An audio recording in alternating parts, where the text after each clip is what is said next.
Yo guys, welcome back here guys. Guys, gumawa ako ng sauce kung napapansin nyo sa vlog ko, meron akong sauce na ginagamit pag kumakain ako ng mga cabbage or hindi lang to pang cabbage actually guys, for all meat, vegetables na gusto nyong kainin na raw.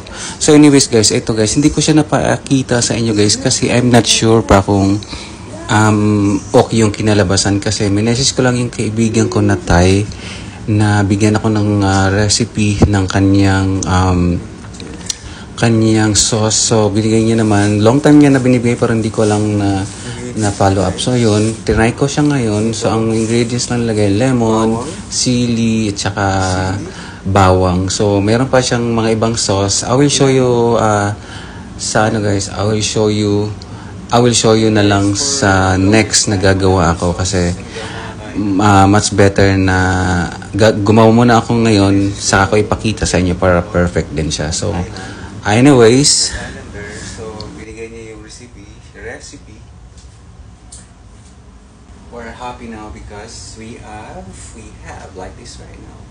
So hindi ko na videohan kasi I'm not sure kung tama yung ginagawa ko. Actually ko siya natitikman.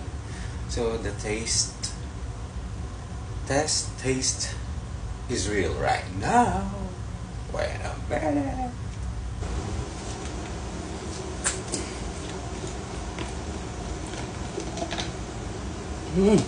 Oh.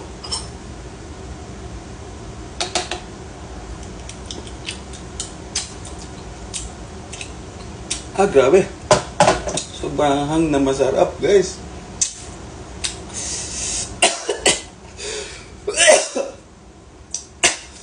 Sobrang kongang kasi may sugar kasi siya, So 5 spoon lang nilagay ko na sugar. The rest lemon tapos nilagyan ko ng ibang ingredients pa. Next time guys, papakita ko sa inyo kung paano siya gawin. Ang sarap guys, sobra. Manghang na masarap, sobra. So that's it for today guys. Next time guys, I will show you how to make this very delicious sauce of my cabbage. So mukbang na naman tayo ng cabbage dito guys. See you guys and mabuhay. Annyeong!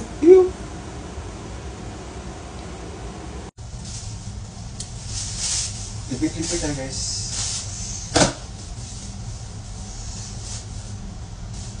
Anyways, that's it for today again guys and mabuhay and annyeong final.